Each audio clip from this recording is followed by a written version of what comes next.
and I have talked about you on here, but I've tried to kind of just keep things general because it's like, it's your story to tell. We came from the same home and we had similar struggles, and my path was different than yours. Obviously, that's how it works. But Yeah. um, so yeah, 10 years ago on this day, I was in a coma for 3 days from a really hard nine month season. At the very beginning of the episode, you and Scott were new parents, so Noah was born.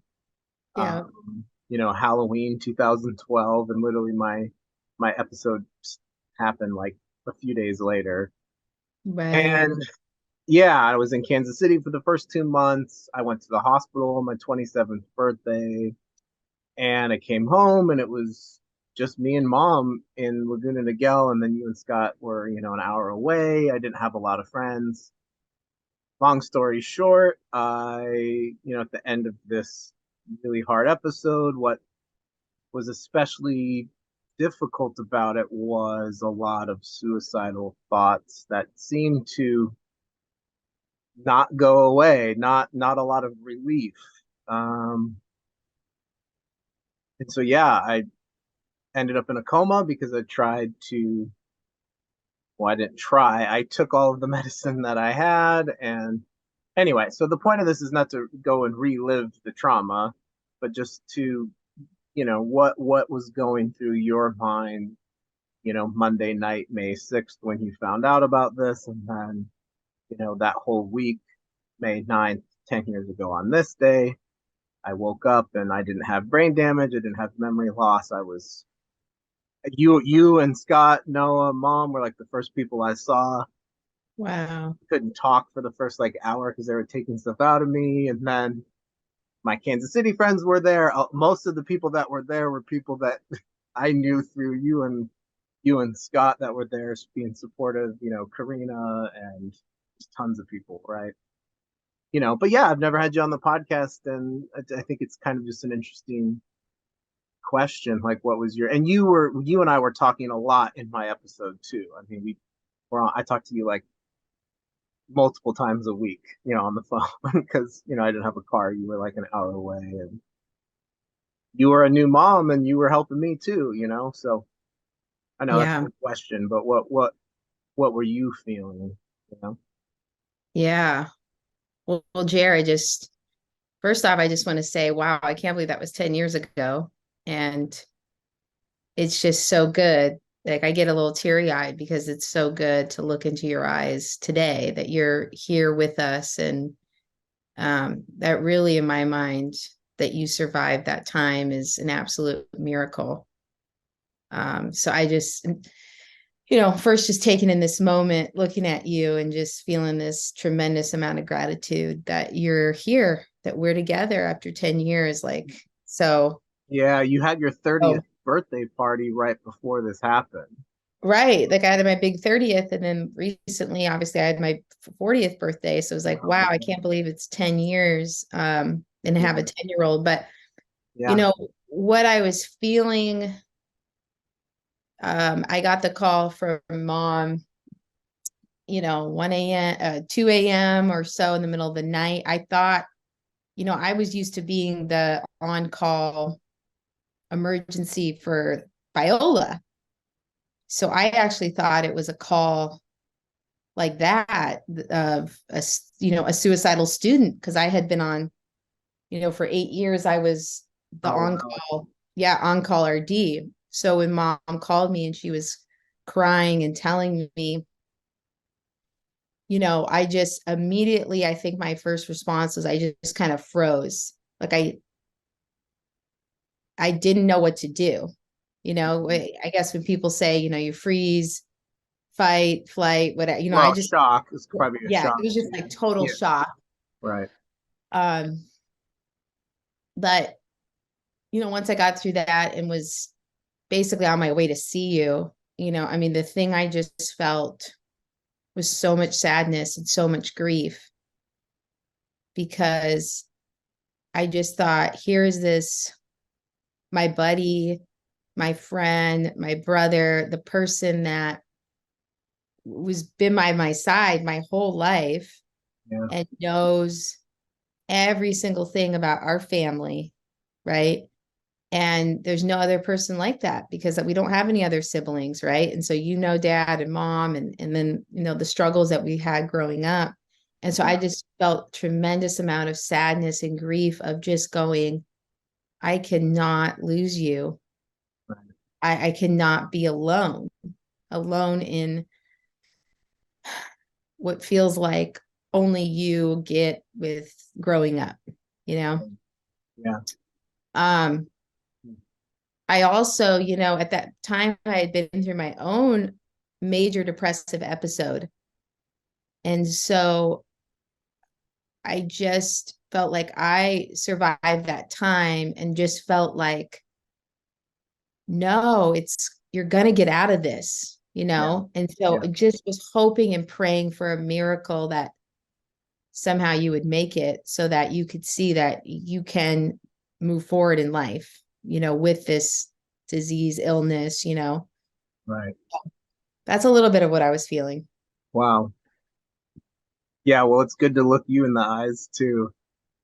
And yeah, it's amazing. 10 years, 3,650 days or whatever later, right? And I did have a relapse 4 years ago, so that's not, that will be another milestone too someday, but nothing compared to that time for sure. And yeah, I think waking up, starting to, when I woke up out of the coma and then I started to just realize how many people were in the hospital there with me.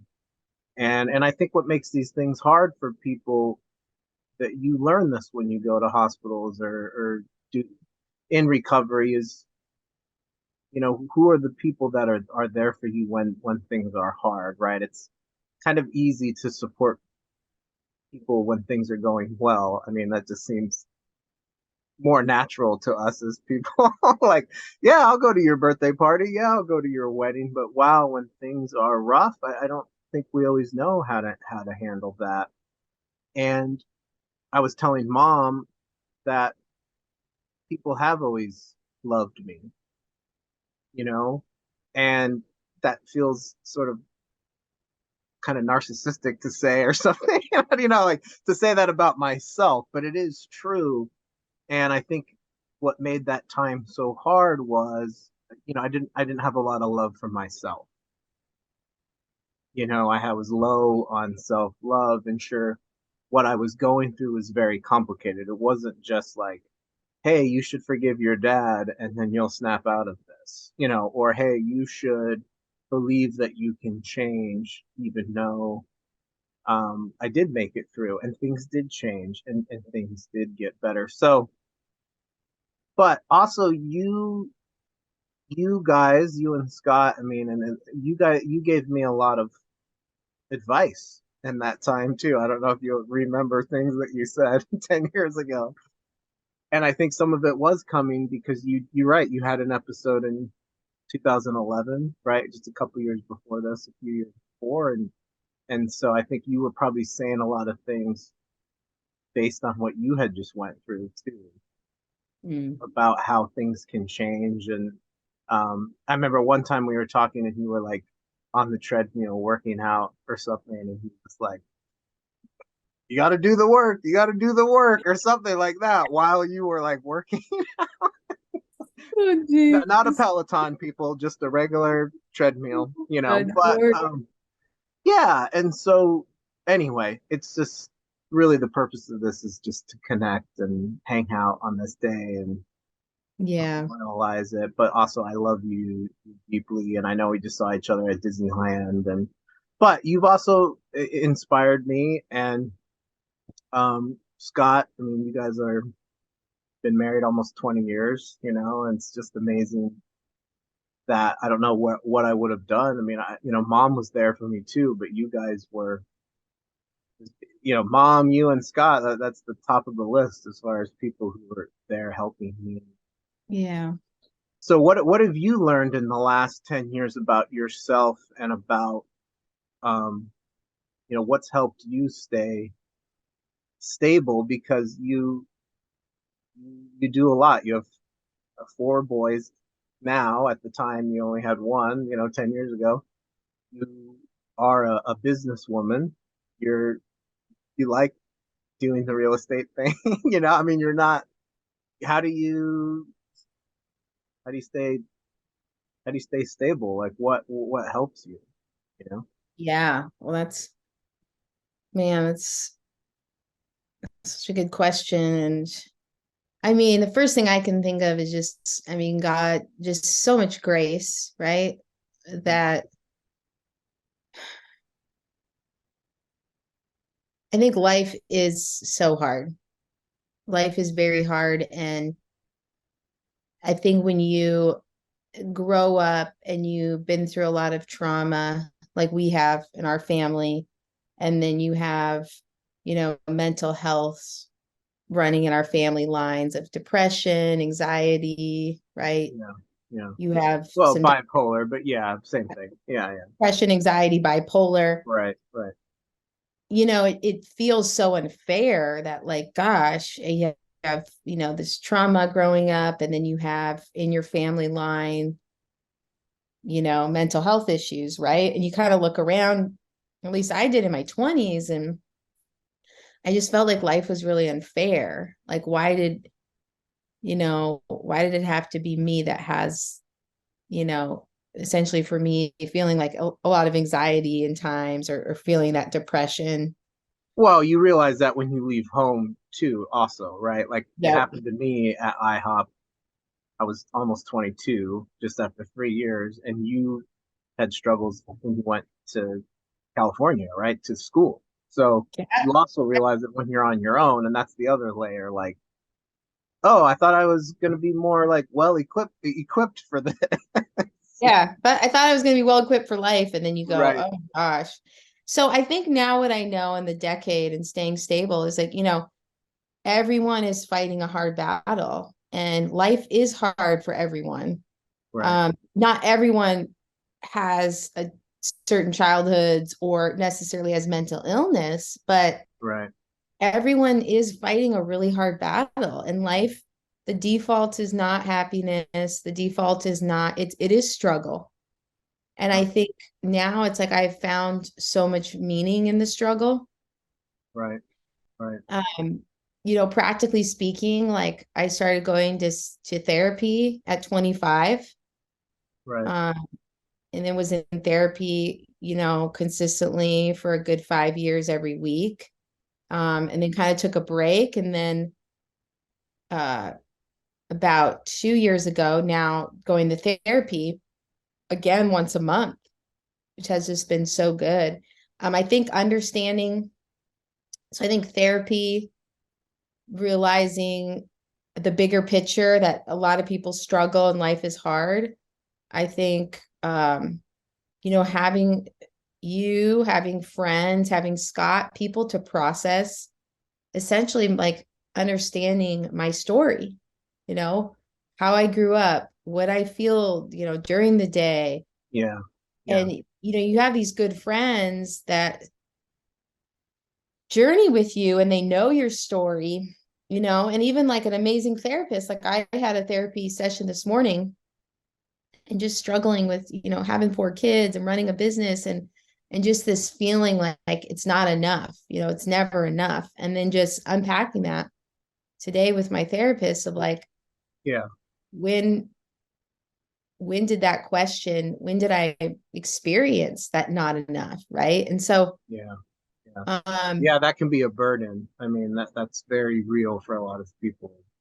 Because I look at you, I have a different perspective, probably, and we were joking about this recently. I was like, I see you as very successful, and it's like, well, then what is success? Is success like, am I attaching that to like your real estate job, which I see as awesome, or do I see it's your success is just your family, right? Like your relationship with Scott, your kids, and it seems to be a combination of both of those things, but maybe your perspective of yourself is different, similar to what I was saying. Like people can love Jared, and I think that's helpful.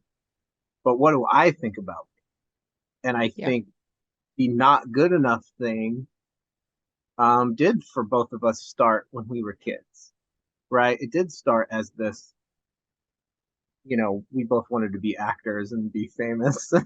Like I don't really know if you want to do that anymore. I think I still do. No, I'm kidding. But that's why I'm in LA, guys. Auditions are an hour away. Let's go. Let's go.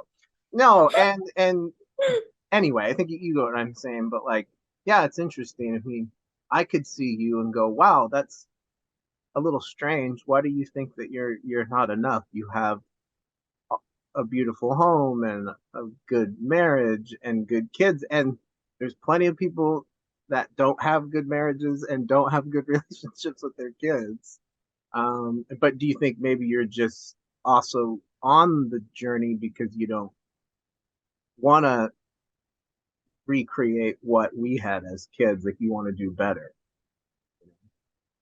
Yeah, it's like in my head, I feel like I am enough, or maybe my heart or something. It's like, it's that ambivalence. It's like there's times and days I'm like, oh, yes, I'm so grateful. This is enough. Right. But then I think just in our world, I mean, when is enough enough? Right. Yeah. There's always more to achieve, more to do, more, and we're just inundated with everything. And then if you come from, I feel like I receive that message a lot, right? And so I think what I'm hitting at 40 with 4 kids and a business is what I'm hitting limitations, and I'm needing to simplify my life, and I'm used to always doing it all. And so it's like, if I don't do it all, is it enough? Am I enough? Can I And simplify? Can I be okay with, you know, when I have 4 kids, like somebody's always disappointed, right? Or if I'm giving, somebody's always in a I bad don't know why mood, that's funny, but right? And one, two kids are happy, the other two are sad or something. Yeah, yeah, yeah, and if I'm doing amazing at work, then it's like maybe I'm falling short as a mom or as a wife. When I'm nailing it as a mom, then maybe I'm disappointing a client. And so I think that's what it is. It's just being okay in the acceptance of I'm a human, yeah. and like this is what I can give for today. And I think it's just hard to simplify life in today's day and age with the internet and social media and all the messages we're receiving. Yeah, for sure. But I think the best analogy that helps me, probably since our parents were flight attendants, is Mom and dad together were flight attendants for the first like 10 years of our childhood, yeah, we grew which up on was planes, which was right? rough, but yeah. Yeah. So the biggest thing I think with coping is like, you get excited. I get excited, right? Metaphorically speaking, to go on a trip, whatever that is, right? It's like, oh, I'm going to go away to college. Oh, I'm going to get married. Oh, I'm going to have a baby. I'm going to start a career. I'm going to, whatever it is, I'm going to start this hobby, this thing. And it's like the packing up for the trip is awesome, right? And you're on the plane and you're like, oh, yeah. Yeah, yeah, yeah. And then, Can I keep the can, please? yeah. And then Not anymore, people. you But yeah, take, yeah. when you take off, you hit that turbulence of, you're all of a sudden, I don't know. I feel like every time I hit that turbulence, kind of taking off and it's dark and the clouds, you kind of like, I'm like asking Jesus in my heart again, like, okay, uh-oh. You're like, did that sinner's prayer that I prayed 14 times as a 5-year-old, did that stick? God I'm fell like, asleep. He's like, oh, I need you to do it again because this is like, life or death. But well, just making sure.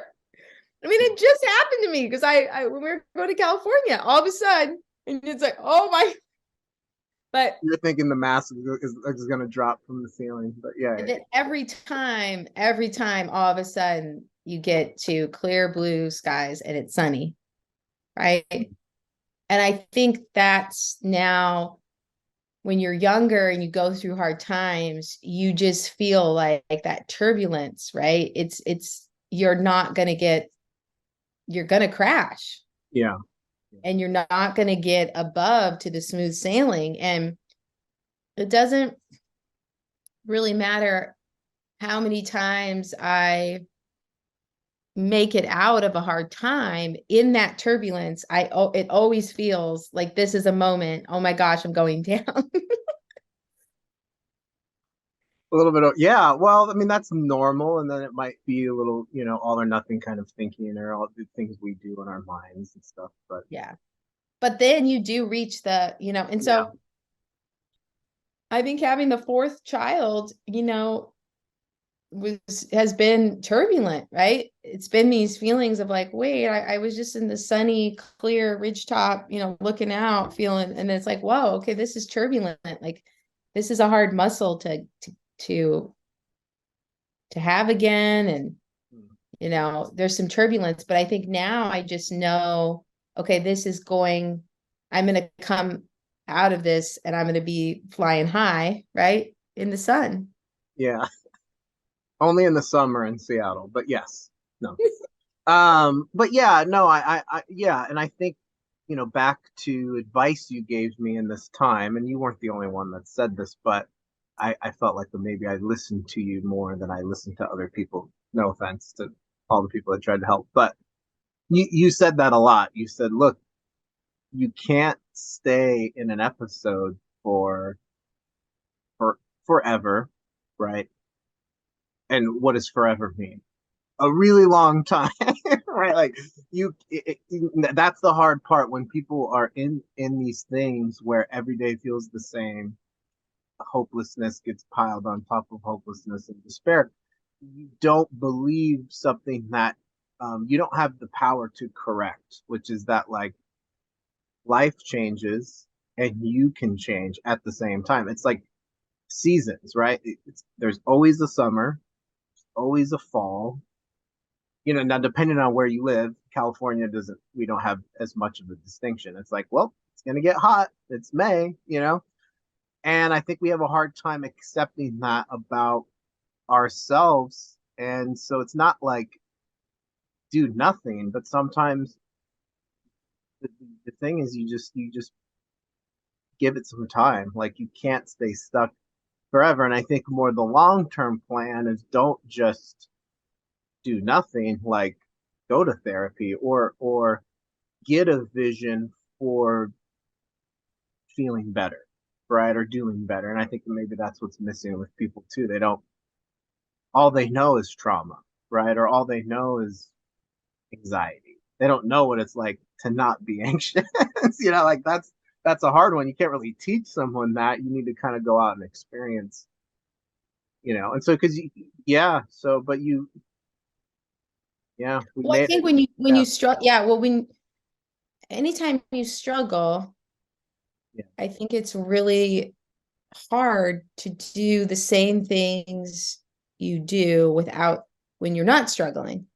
right. Yeah, that was So yeah, that was another layer to your advice as well. Yeah, exactly. So it's going, okay, this is a hard time. It's like a time is going to end. This can't stay forever. Even if you were like, I got to be in this episode till I die.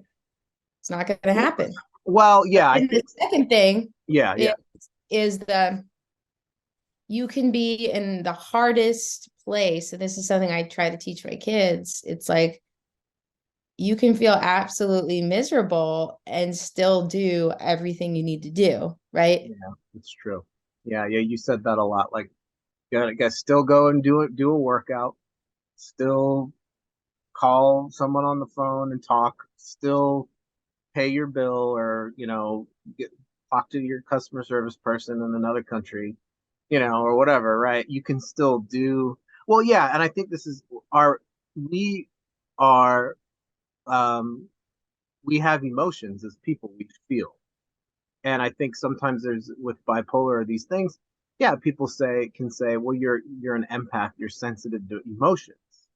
So that makes it really hard when the emotions aren't good feeling emotion you feel. And I think that we elevate that a little too high because we only want to do things if we feel it. And it's like that is very wow, if you go down that path, then you're probably not going to do a lot. Like, oh, I don't feel like going on a run. Well, then you're probably never going to run. I mean, once in every 50th. So anyway, I think we talked about that a lot over the years too. Like, do things when you don't feel it, and like that is gonna like pay off for you in the long term of as you get older, you know.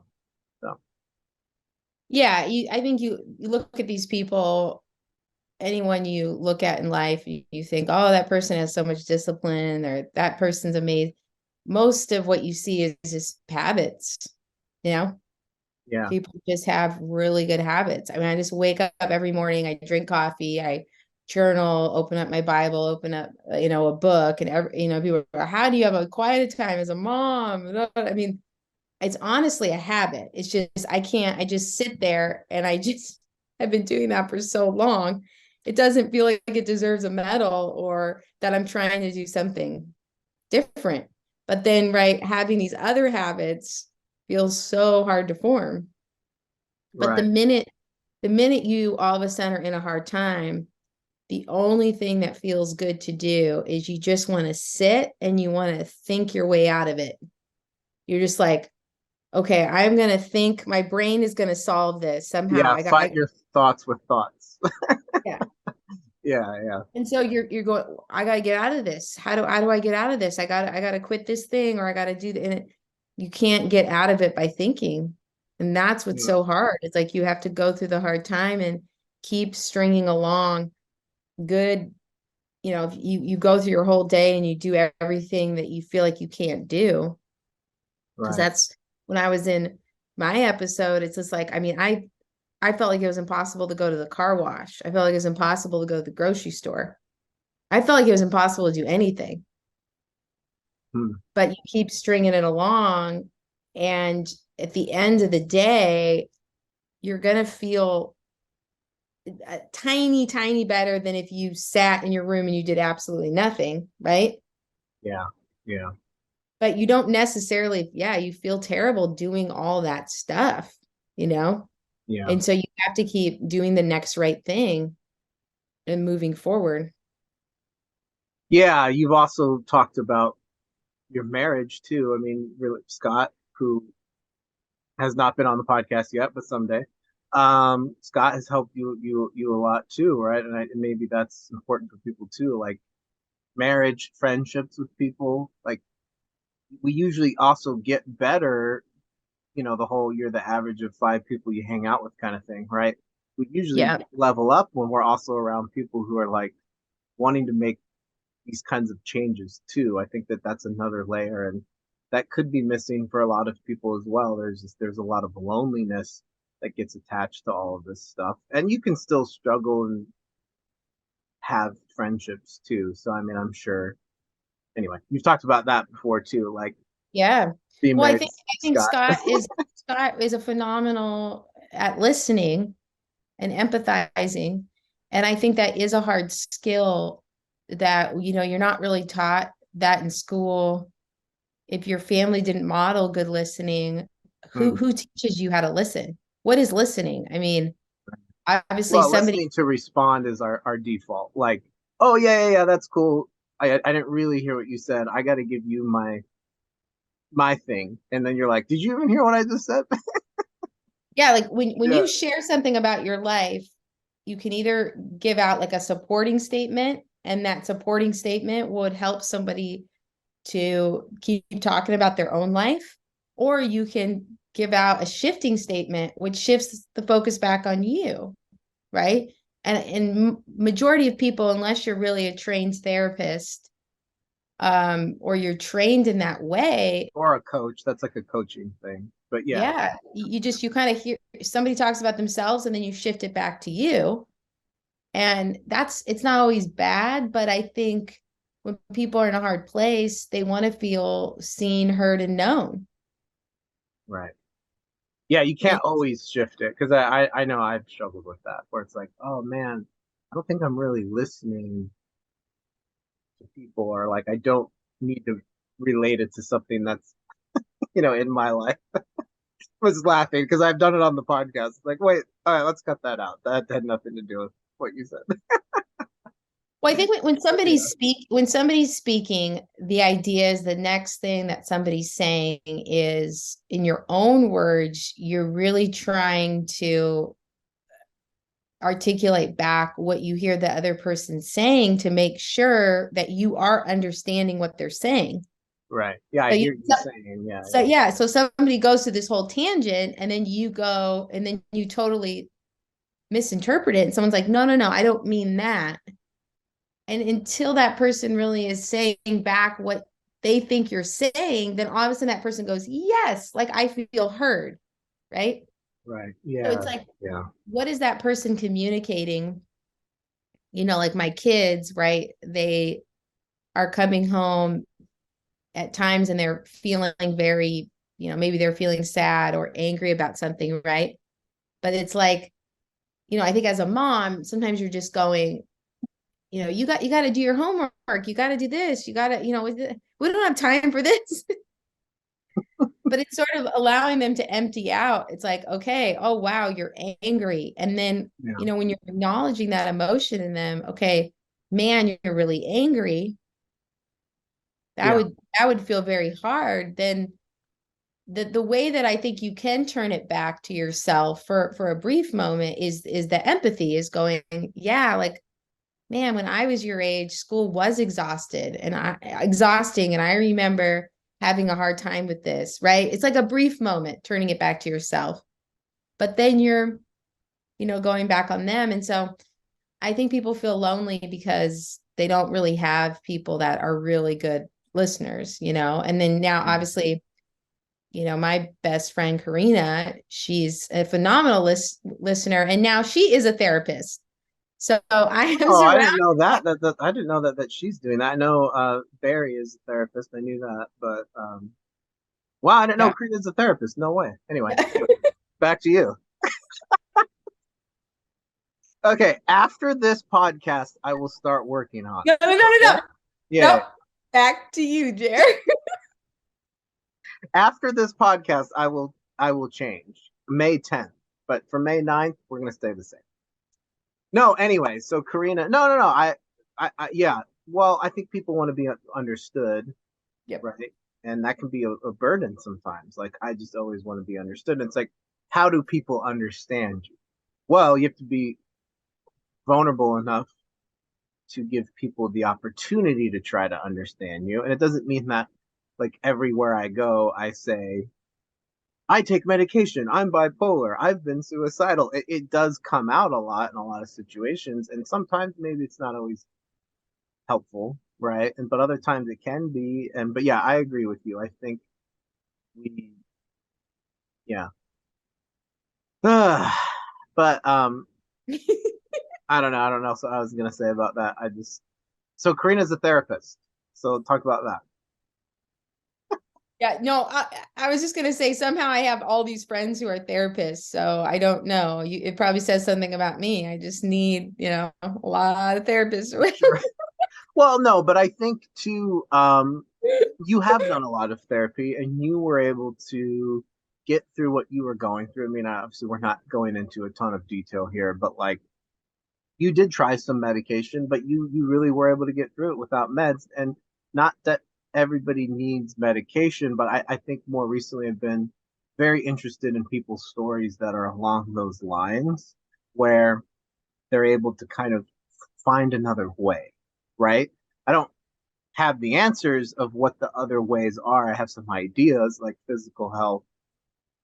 But anyway, I see you as you were able to get through it without meds, and I think that that's kind of rare, honestly, right? Well, I mean, just to clarify, I did Sure. in my 20s definitely tried different medicines Right. to, you know, help with depression, medicines to help with anxiety, right? And in that episode, I was on medicine, you know, and Yeah, so that's true. Well, I mean, but you didn't stay on it like but exactly seriously. when that Yeah. episode ended, the idea was obviously I weaned off that medicine with in the back of my mind going, if I need to go on medicine again, you know, I can do that. Right. And I have a lot of friends who are on antidepressants a lot, you know, people who find, and I think medicine can be so helpful, you know. For me, it just the last 10 years, Right. yeah, it's I haven't needed to feel like I need to go on medicine, right? Mhm. Doing exactly like we all have these tools. Medicine's another tool in your toolbox that can help, Right. So Yeah, yeah. I mean, I'm not anyway. I'm open to other things, I think, and I'm still on meds myself, so I'm not definitely coming from a no, position. But yeah, yeah. Sometimes yeah, it that's worries people, like, don't tell people don't take meds. It's like, no, just be careful. Like, do what works for you. yeah. But I think there's other things that I think sometimes we could minimize, you know, physical health or like exercise or the body. I've done a lot of that. I'm definitely not like I need to get more in touch with my body. But I guess a closing thought would be like, what advice do you give to people who are struggling? I do ask a lot of people who are guests on here. I didn't ask mom that, but you know, you've had a lot of experience. I mean, your job at Biola was pretty much were a counselor. So, like, but what would you say to someone who maybe they know someone that's suicidal because you're in that situation with me, but then also they could be just in a episode um themselves. And I know we've talked about how when we struggle, like we go to meetings or we listen to podcasts or we listen to books, to try to get some hope. So sometimes I picture people listening to this and like maybe fast forwarding to the end and going, wait, what's the advice? Tell me the hope, and you've already kind of touched on some stuff about that. So what would you say? Yeah. Yeah.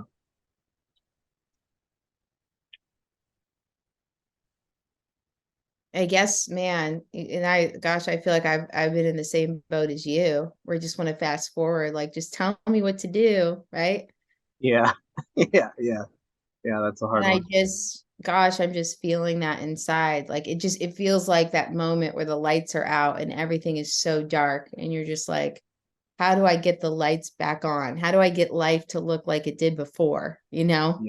Like Yeah. it just feels like everything in life, this is not the life I know. This Yeah. is It not, loses its color. Like everything's yep. black and white. Yeah. Yeah. Uh, you know, what I would say is, you're not alone. And there's obviously over 6 billion people in the world. And there's, I'm sure, millions in this very moment that are also in a very hard time. And so to be in solidarity with all of those people, right? And to, start reaching out as much as you can. And even if you run into, whether that's a meeting, a therapist, I think just giving yourself as much structure as you can in your life, right? Yeah. Of you wake up and you feel terrible and you're like, okay, what is the next thing I'm going to do, right? Mhm. Um, and just really, really reaching out. And if somebody, if they can't listen and somebody's not a good fit, hopefully that would lead to someone else.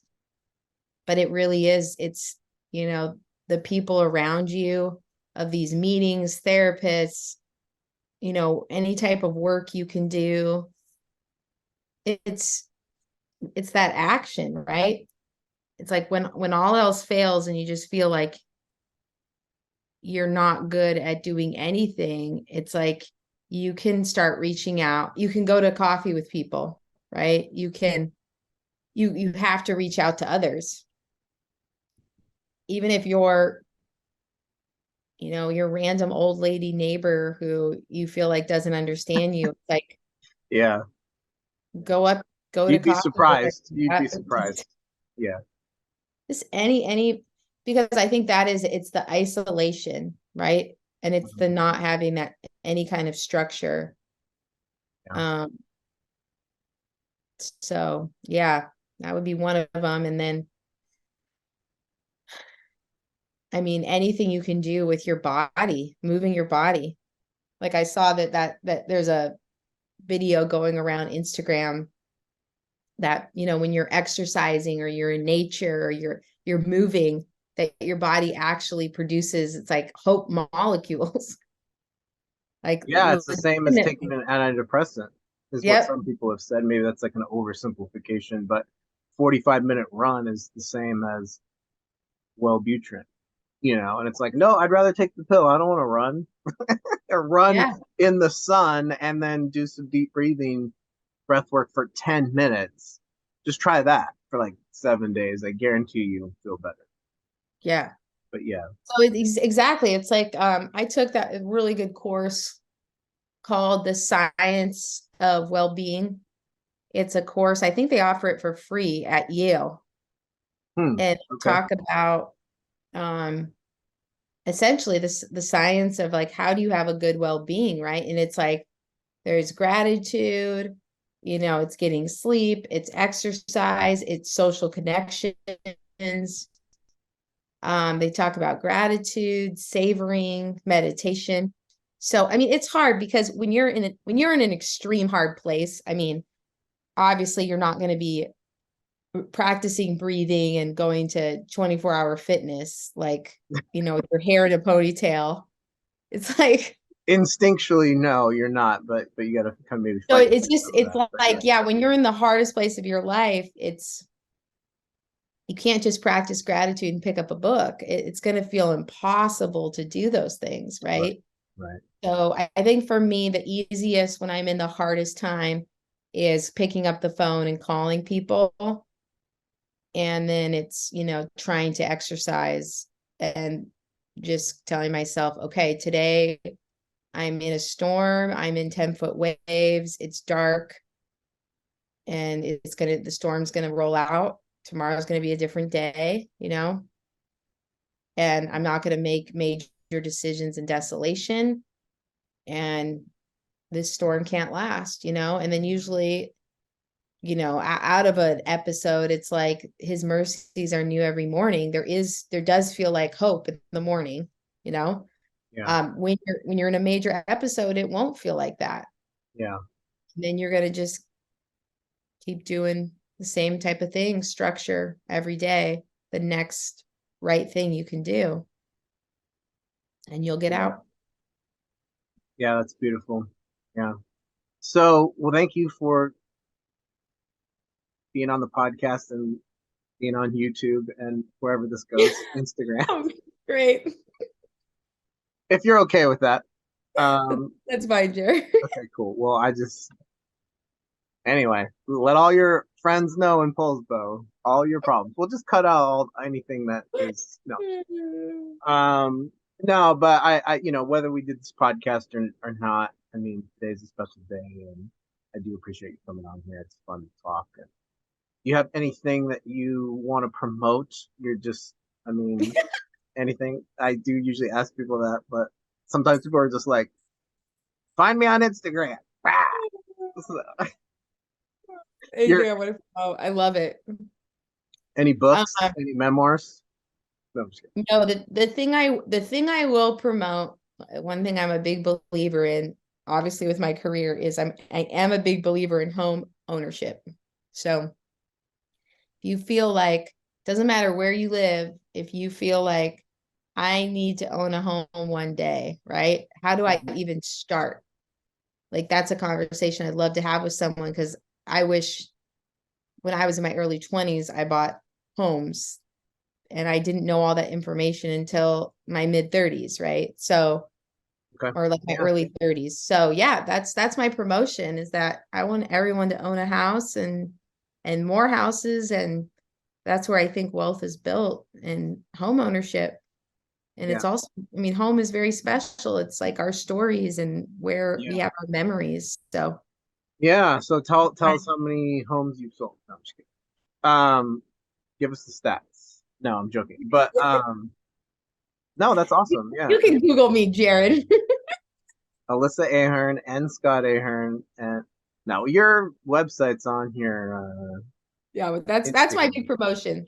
Yeah. Want to Okay. help people keep buying houses. So anywhere. And actually, I am licensed in Washington, but I love connecting people to good local people in their areas too. Okay. So thanks, Jared. Thanks for the spotlight promotional. Well, let's sell some solar together, except it's kind of hard to do in Seattle. Yeah, So, no.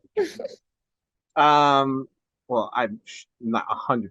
Yeah, I mean, when I say no, it is hard because it rains here. I know. I'm like, dang. No. Okay. All right. Well, I'm gonna let you go, and it's been an honor talking to you. Thank you for taking the time. No interruptions from kids. It's awesome. Yeah, I have no Nobody's idea run how in they're and been like, "What are you doing?" So, I have no idea, how are they're you? gonna Wait, is everybody at school or what? No, the boys are at golf, and then I'm supposed to be working. So you said, "Oh, listen, do you have a few minutes?" So I I was did thinking, say. Sorry, okay, I we didn't just tell you this was going to be an hour. I didn't know how much time. I was assuming you didn't have much time, so I was like, well, I was thinking like 15 minutes. But anyway, thank you because I talked yeah. with mom Oh, for a yeah, while. I do have my nanny here because I'm supposed to be working, and I love this type of work. This is the best work. For sure. Okay, well, I'll let you get back to the rest of your day. Okay. All right. I love Family you, is Sarah. forever. Okay. Okay. Love you. Love Okay. you. Bye. Bye.